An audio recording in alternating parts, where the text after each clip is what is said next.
So see the question on the screen. It's question number 21. X consigned 100 packets of cosmetics, each costing 300 to his agent at Bareilly.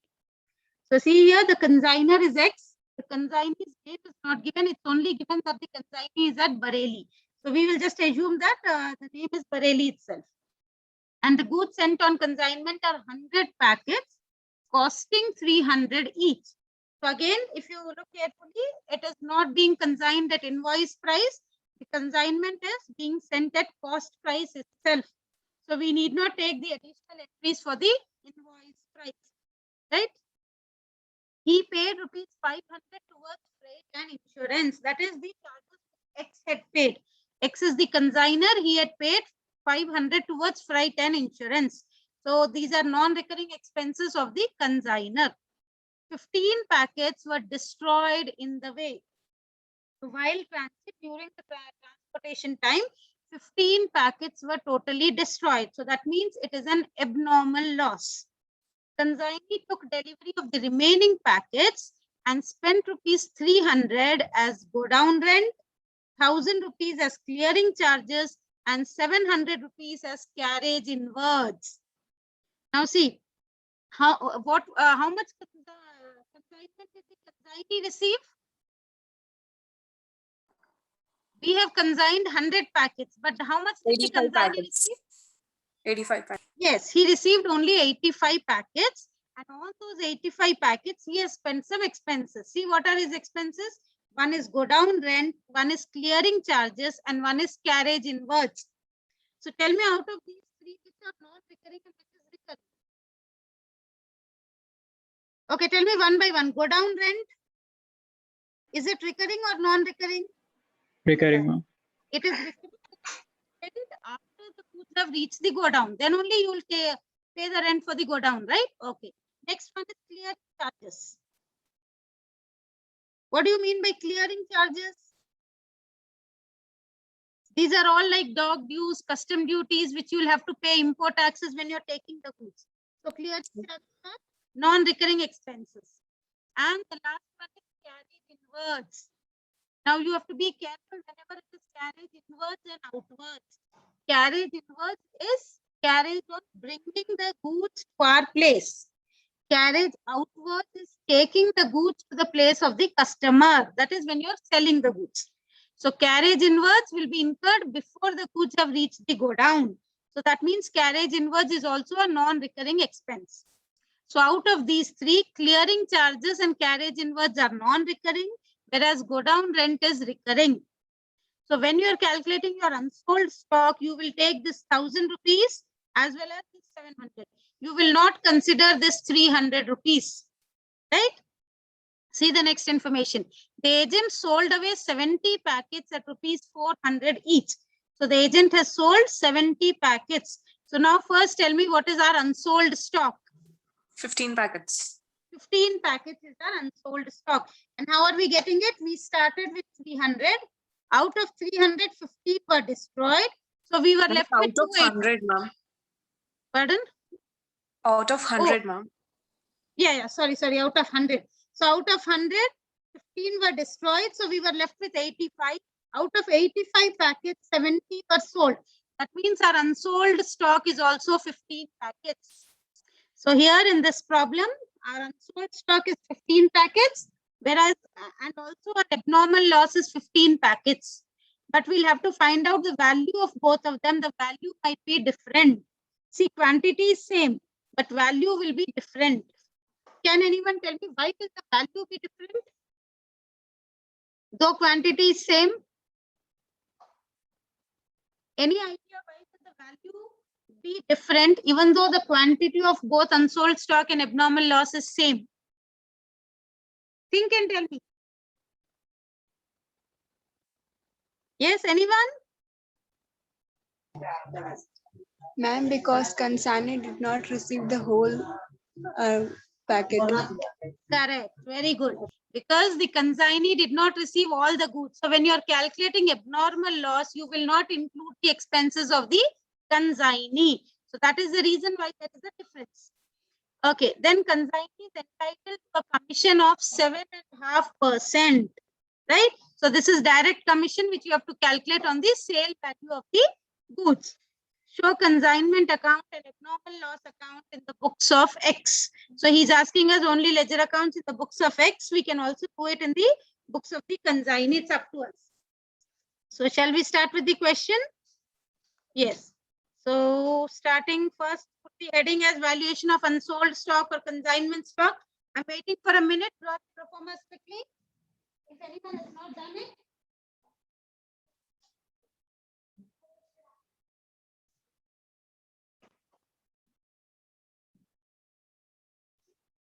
Yes, quickly finish off the performance. I'm starting with the calculation. So first, we start with the calculation of unsold stock. Right? So we will first start with cost of unsold goods. So unsold goods are 15 packets at the rate of rupees 300 each. So that gives me how much? 4,500 is my cost price. And to this, I need to add proportionate non-recurring expenses of consignor. So how will I take this? See, the expenses of consignor are 500.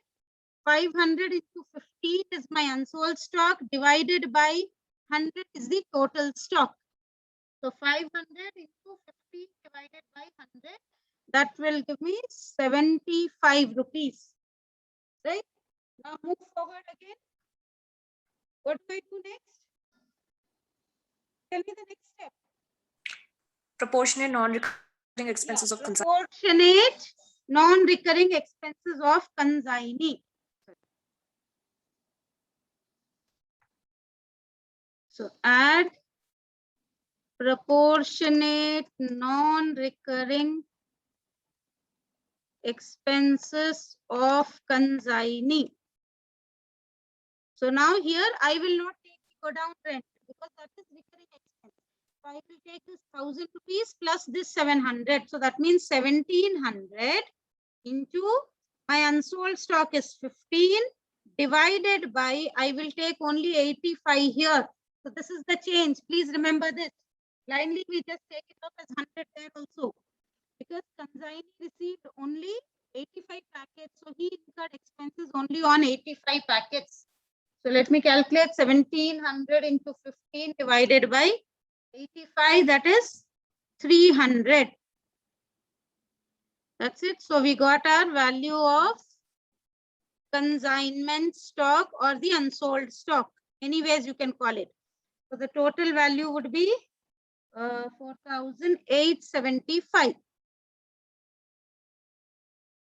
4,875. So is the consignment stock valuation clear? Yes. I'll move forward to the valuation of abnormal loss now. Remember, in this, the only change is when you're calculating expenses of consignee. So you have to divide with the goods which the consignee received, not with the total goods. So now coming to abnormal loss, cost of abnormal loss units. So abnormal loss is also 15, and then it will be same multiplied by 300. So that gives us 4,500. That's the same thing. Again, add proportionate non-recurring expenses of consignor. The same thing I'm doing. Proportionate non-recurring expenses of consignor. We'll get the same value again because abnormal loss is also 15 units only. So 500 into 15 by 100. So that is 75. Now in case of abnormal loss, I will not take the consignee's expenses because consignee did not incur any expenses on that. So this is only my value of total abnormal loss. So my total abnormal loss is 4,575. Now from this, I have to deduct the insurance claim. So how much is the claim here? See the question. Did he give us something about the insurance claim? No, ma'am. It is not given. So that means either we have not got the goods insured, we did not get the goods insured only. Because if the insurance, if we have got the goods insured, he would tell us that insurance company has accepted the claim or it has rejected the claim. So there is no insurance claim at all. So I will just write like this, less insurance claim, it is nil, right? So this is the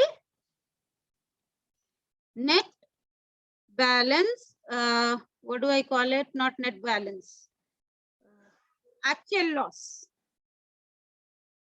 So actual abnormal loss transfer to P&L account.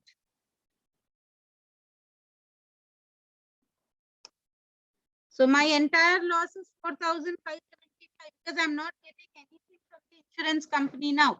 So see the difference between the problem which we did yesterday and today.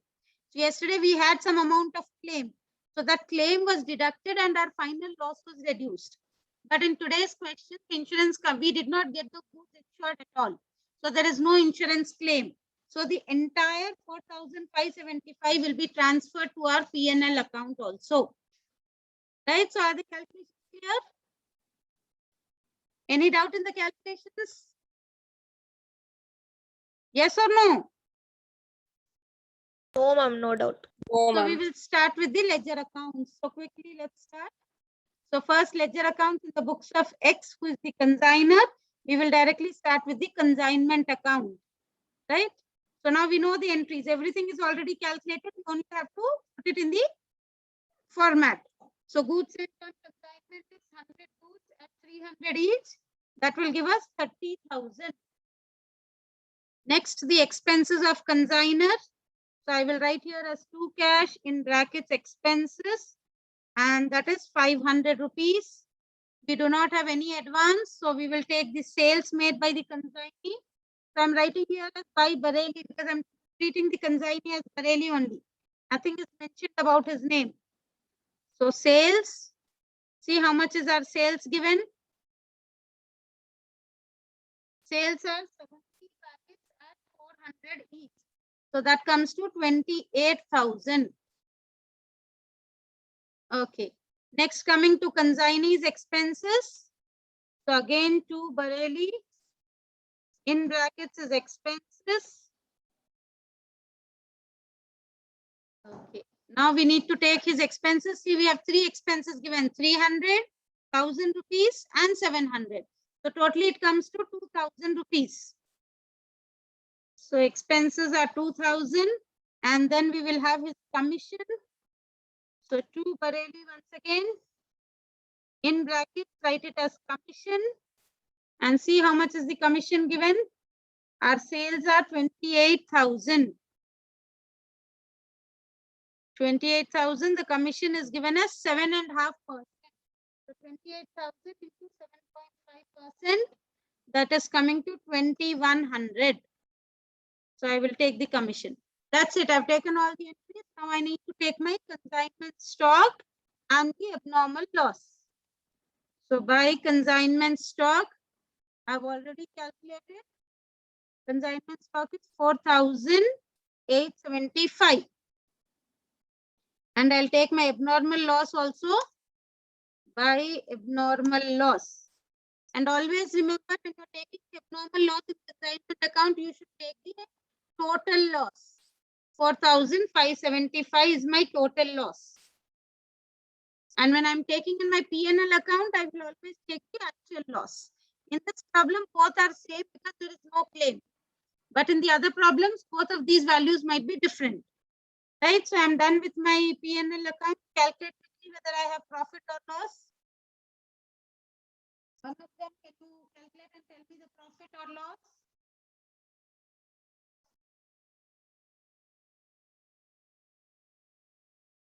Let us see the total, 28,000.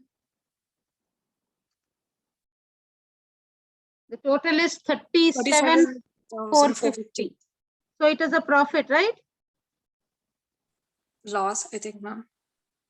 No, this side is less than 37, no? It's a profit only.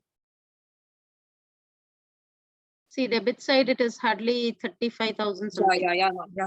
2850, ma'am. So to P&L account and in brackets, it is the profit. How much? 2850? Yes, ma'am. 2850, right. So we are done with the consignment account. All other accounts are very, very simple. So I'm just transferring entries quickly. So to consignment, we are now preparing the consignees account. So to consignment in brackets is sales. We take the sales value here. Sales is given as 28,000. Come to the credit side.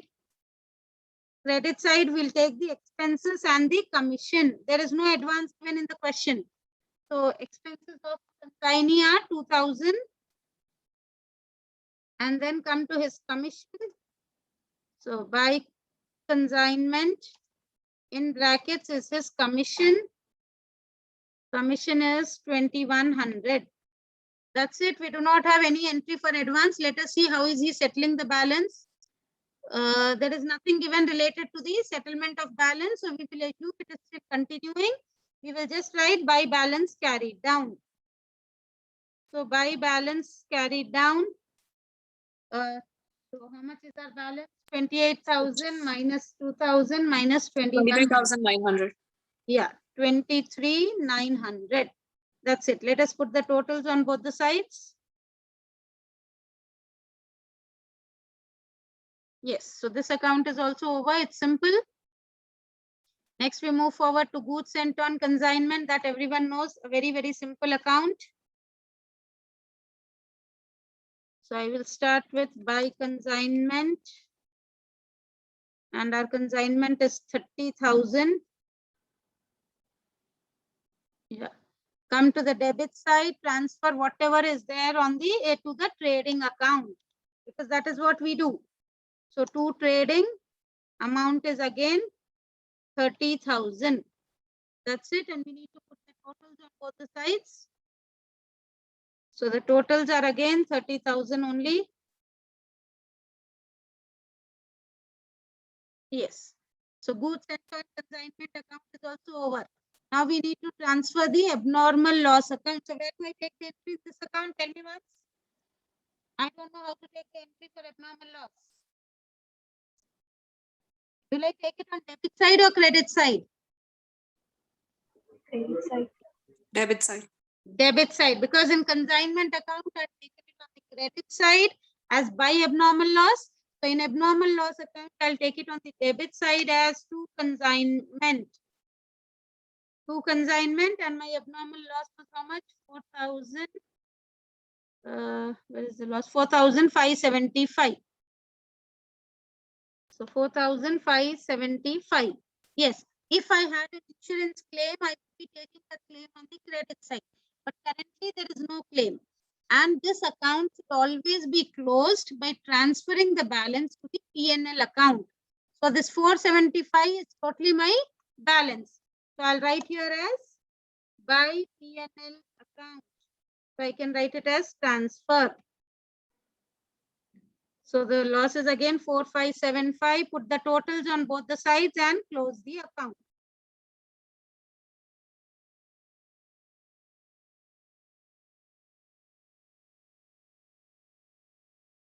Right. So my abnormal loss account is also over. Now I'm moving forward to the ledger accounts in the books of consignee, where I'll be preparing only one account, that is the consignor's account. And I know it will be exactly opposite to consignee's account. So I'll take the sales on the credit side here, buy cash in brackets sales. And my sales were 28,000. Come to the debit side, to cash for his expenses. And expenses, I know it were 2,000. I also have entry for the commission. So to commission was 2,100. That's it. I will have to close to balance carried down. So the balance will be the same. We missed one entry in this account. Can anyone tell me what is the entry which we missed?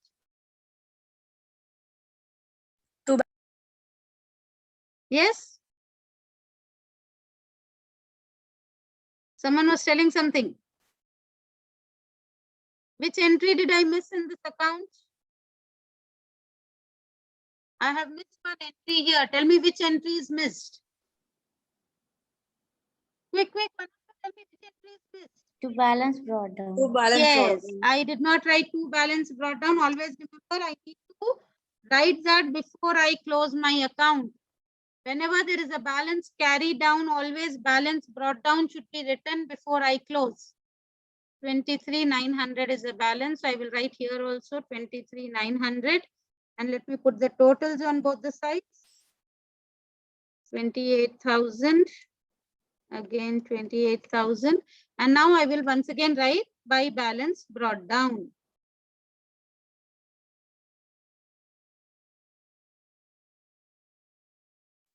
So by balance B by D, that is 23,900. Yes. So we are done with the question.